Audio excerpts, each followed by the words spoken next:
वकील साहब, इस दुनिया में कोई भी चीज नामुमकिन नहीं होती। जिन्होंने अपना बेटा खो दिया हो, क्या उनके लिए अपने बेटे के हत्यारे को माफ करना आसान होगा? वकील साहब, मेरा भाई रुद्र हत्यारा नहीं है। रुद्र और वो इंसान जो रुद्र के हाथों मारा गया, वो दोनों ही हालात के शिकार थे। दंगे किसी और ने किए और दो घरों ने अपने अपने बेटे गंवा दिए। मैं बिना कोशिश किए हार मानने वाला नहीं हूं। मैं अपने भाई को बचाने के लिए हर मुमकिन कोशिश करूंगा वकील साहब।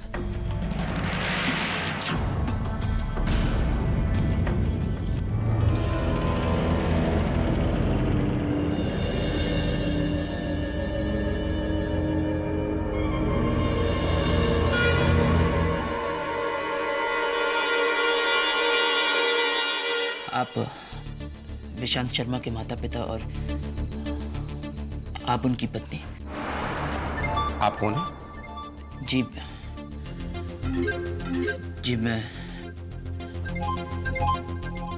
मैं रुद्र रायजादा का भाई हूँ।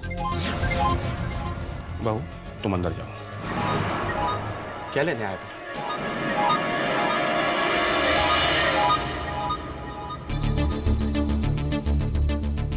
जी मैं मानता हूँ कि आपने अपना बेटा खोया है और मुझे इस बात का उतना ही अफसोस है जितना कि आप लोगों को। मैं यहाँ सिर्फ इतना कहने आया हूँ कि मेरा भाई बेगुनाह है। अगर आपने अपना बेटा खोया है तो हमारे परिवार ने भी अपना बेटा खोया है।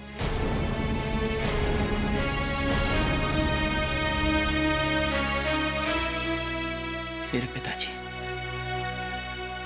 दिन रात अपने बेटे के वियोग में तड़प रहे हैं। मेरे भाई रुद्र की पत्नी मां बनने वाली है।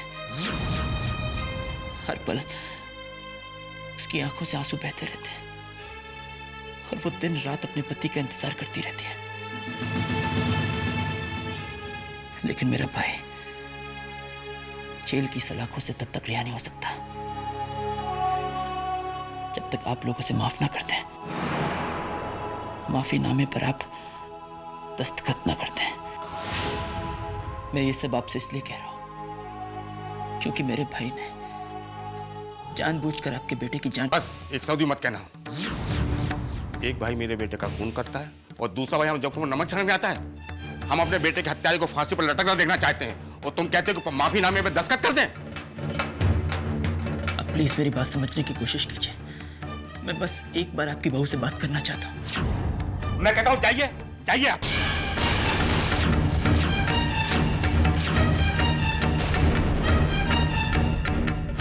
आप लोग मुझे धक्का मार के इस घर से इसलिए निकाल सकते हैं क्योंकि आपका घर है। लेकिन आप लोग ये समझने की कोशिश क्यों नहीं करते जो कुछ भी हुआ वो महज एक हादसा था। मेरा भाई बेगुनाह है। उसने आपके बेटे की जान जानबूझकर नहीं ली है। आपका बेटा मेरे छोटे भाई की पत्नी को मारने के लिए दौड़ा था। अगर रुद्र नहीं होता तो वो मर भी सकती थी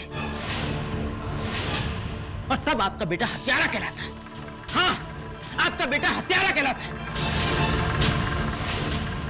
अगर मेरा भाई रुद्र नहीं होता तो आज आप हमारे घर आकर अपने बेटे की जान की भीख मांग रहे होते, क्योंकि उसके ऊपर एक ऐसी औरत को मारने का इल्जाम होता जो मां बनने वाली थी।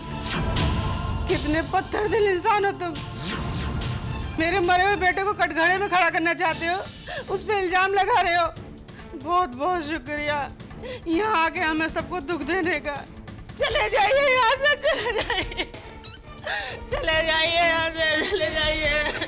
देखिए, मेरा इरादा आप लोगों को दुख पहुंचाने का नहीं था। मैं बहुत परेशान हूँ, बस इसलिए भावनाओं में बह गया। भावनाओं में बहने का मतलब ये नहीं कि आप हमारी भावनाओं को दुख पहुंचाओ। निकल जाओ यहाँ से, चले जाओ, चले जाइए।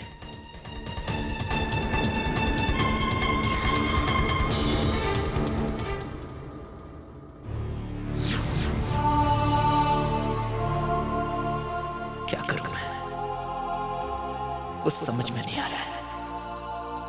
रुद्र को कैसे उन सलाखों से आजादी दिलाऊं मैं। अंतरिक्ष बेटा, डैड, ये क्या है?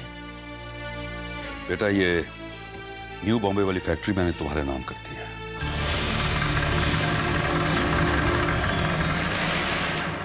तुमने अपना हिस्सा मांगा था ना? रुकिए पापा,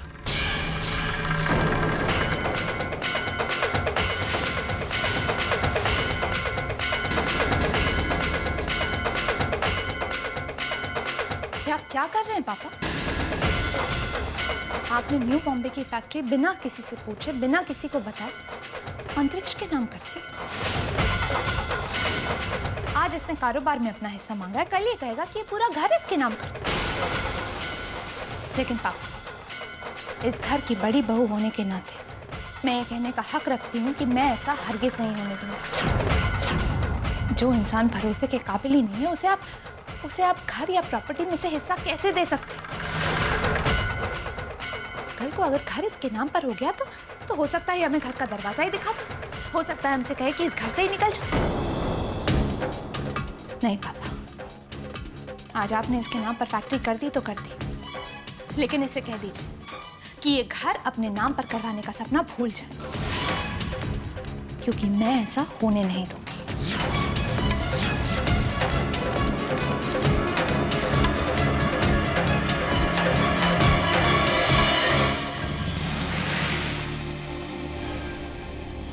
देखिए प्लीज आप मेरी बात तो सुनिए। अगर आप उस माफीनामे पर साइन कर दे क्यों तो करूं मैं माफीनामे पर साइन? मेरा सुहाग मुझसे छीना गया, मेरे छोटे छोटे बच्चों के सर से उनके बाप का साया उठ गया, स्कूल की फीस भरने के लिए पैसे तक नहीं है हमारे पास, मेरे सास ससुर उनके आंसू थमते नहीं है, अपनी जिंदगी मुझे पहाड़ सी लगने लगी है, और हमारे सभी दुखों का कारण है तुम्हारा भाई। और तुम चाहते हो कि मैं उसे माफ कर दूं? देखिए मैं मानता हूं कि आपका दुख बहुत बड़ा है, लेकिन जरा सोचिए, रुद्र को सजा दिलाकर आपके पति तो आपको वापस नहीं मिल जाएंगे। मैं मानता हूं कि आपके बच्चों के सर से उनके बाप का साया उठ गया है और मुझे बहुत अफसोस है इस बात का, लेकिन जरा सोचिए, रुद्र का होने वाला बच्चा वो तो इस दुनिया में आने से पहले ही अपना बाप खो चुका है।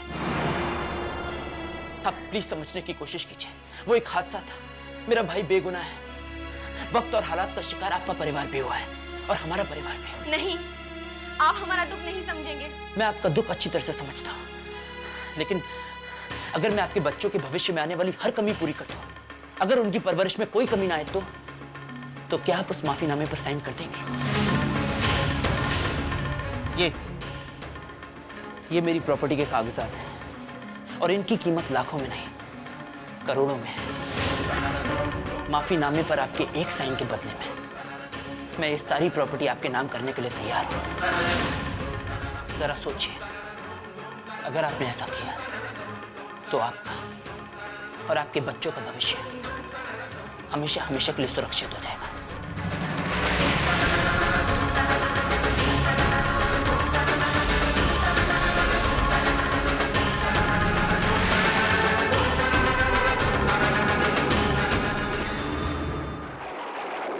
जीजा जी, मुझे पता ही नहीं चल रहा इस वक्त आपको कौन सी दवाई देनी है। ये अर्पिता ने जब से आपकी दवाइयों की जिम्मेवारी ले ली थी ना, मैं बेफिक्री हो गई थी। जब से ध्रुव और अर्पिता के घर सूना सूना सा हो गया। कृष्णा के बिना तो घर में रौनक ही नहीं रही। हाँ जीजा जी, हमारे कृष्णा की रौनक, ध्रुव का अपनापन और अर्पिता की सहनशीलता कैसे चुपचाप इस घर का हिस्सा बन गए। अर्पिता ने तो पूरे घर की जिम्मेवारी संभाल ली थी। टाइम टू टाइम आपकी दवाई का ख्याल रखना, कृष्णा और सुहानी की देखभाल करना, ध्रुव की चीजों को सलीके से सजा कर रखना, पूजा पाठ धर्म कर्म सब कुछ तो संभाल लिया था अर्पिता ने। इस उम्र में यह भी देखना था, एक बेटा जेल में, दूसरा घर छोड़कर चला गया, इसलिए अब तो जीने की तमन्ना ही नहीं रही। हाँ हाँ, शुभ शुभ बोलिए जीजा जी। मेरा दिल कहता है जे रब ने चाहा तो सब कुछ ठीक हो जाएगा। आप देखना, ध्रुव और अर्पिता बहुत जल्दी घर वापस आ जाएंगे। हम सब फिर से साथ रहेंगे जीजा जी। पता नहीं वो दिन कब आएगा। आएगा जीजा जी, जल्दी ही आएगा।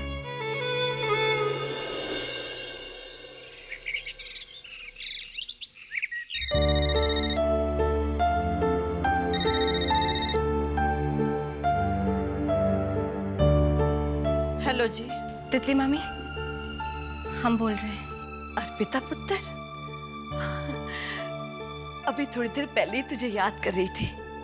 तेरे बगैर, ध्रुव के बगैर, कृष्णा के बगैर पूरा घर सूना हो गया पुत्र। पापा समय पे दवाई तो ले लेते हैं ना? दवाई तो वो ले लेते हैं, पर उदासी का तो कोई इलाज नहीं है ना पुत्र।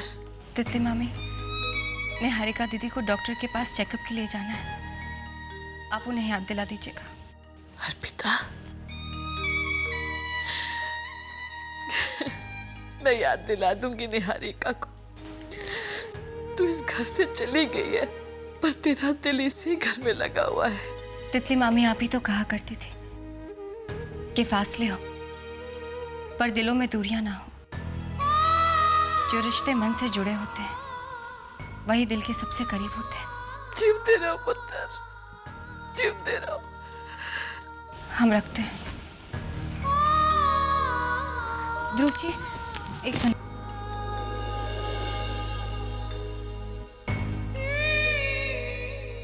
दो टिफिन क्यों? ये एक टिफिन पापा के लिए है। वो महाराज खाने में ज्यादा तेल डाल देते हैं, हमने कम तेल वाला खाना बनाया है। पापा को खिला दीजिएगा।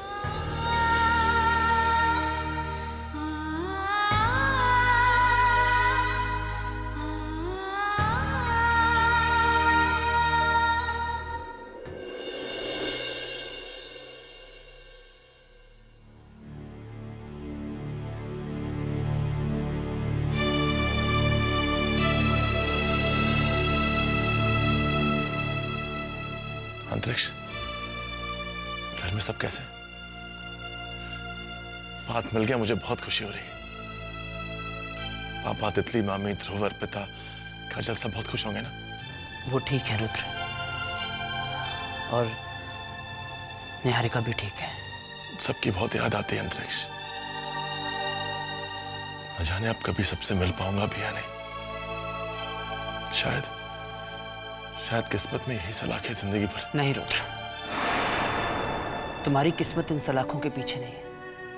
ये तो बस एक बुरा सपना था जो अब खत्म होने जा रहा है।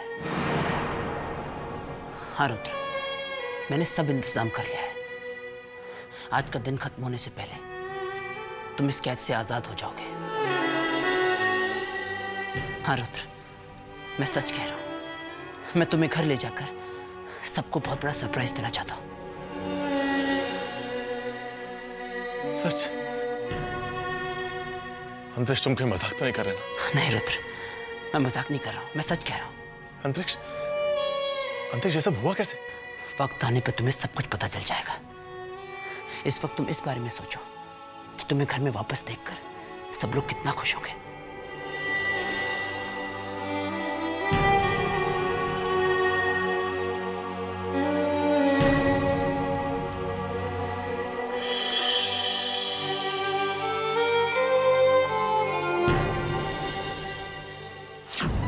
सच अंतरिक्ष भैया, मुझे तो विश्वास ही नहीं हो रहा।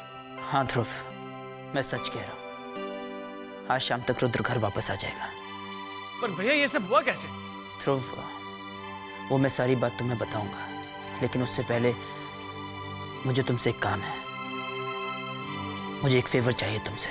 भैया, आपने इतनी अच्छी खबर सुनाई, आप एक बार कही तो सही। आप जो कहेंगे मैं करने के लिए तैयार हूं।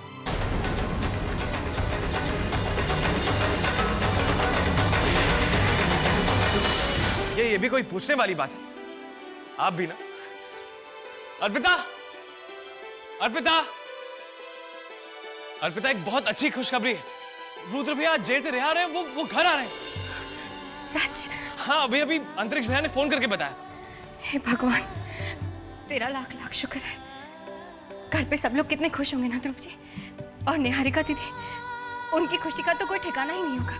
पापा, तितली मामी, सब लोग उनके घर आने की खुशी में। और हम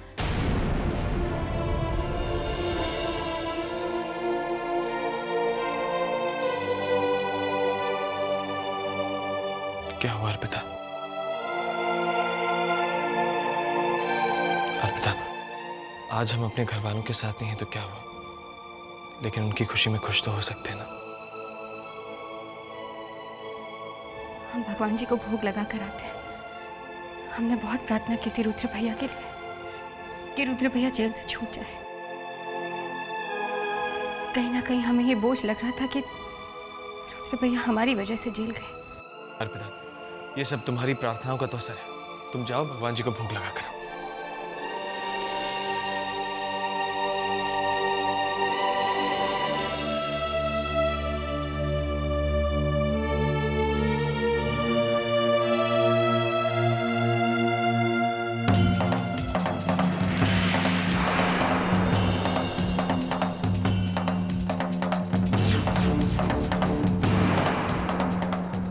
तुम लोग कहाँ जा रहे हो? हमने भी ये घर छोड़कर जाने का फैसला किया है। ये हो क्या रहा? पहले ध्रुव और अर्पिता इस घर को छोड़कर चले गए और अब पहले क्या इस घर पर मुसीबतें कम हैं जो तुम लोग ऐसी बातें कर रहे हो? ध्रुव ने वही किया जो उसे सही लगा, और अब मैं वो कर रहा हूँ जो मुझे करना चाहिए। हाँ, और तुम्हारे इस घर से जाने का दोष भी मुझ पर ही लगेगा, है ना? मैं अच्छी तरह से समझती हूँ तुम सब लोग मुझे ही बुरा साबित करना चाहते हो।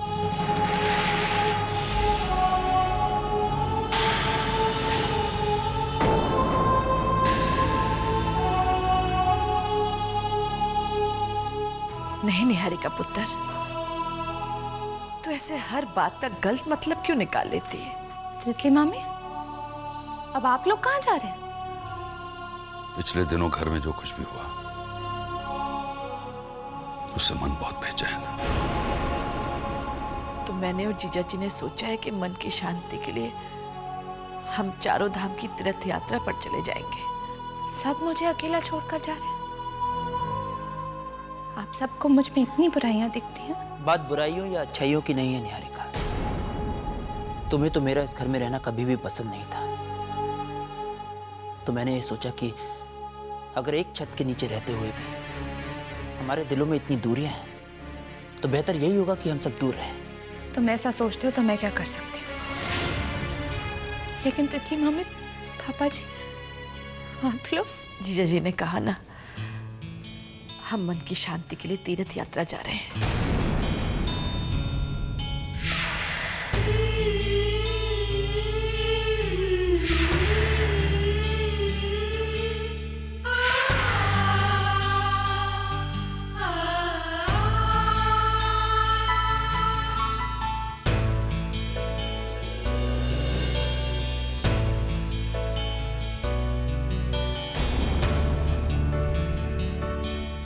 निहारिका पुत्र, इस घर का अपना अच्छे से ख्याल रखना पुत्र।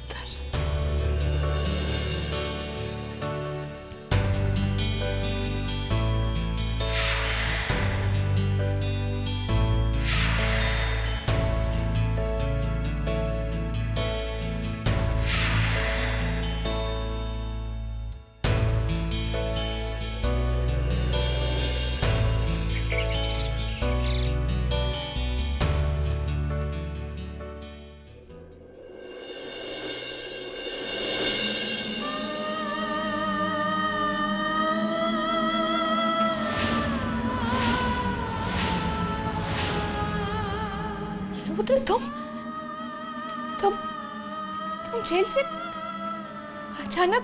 हाँ निहारिका, आज तुम्हारा रुद्र कैद से रिहा हो गया। अंतरिक्ष का ध्रुव का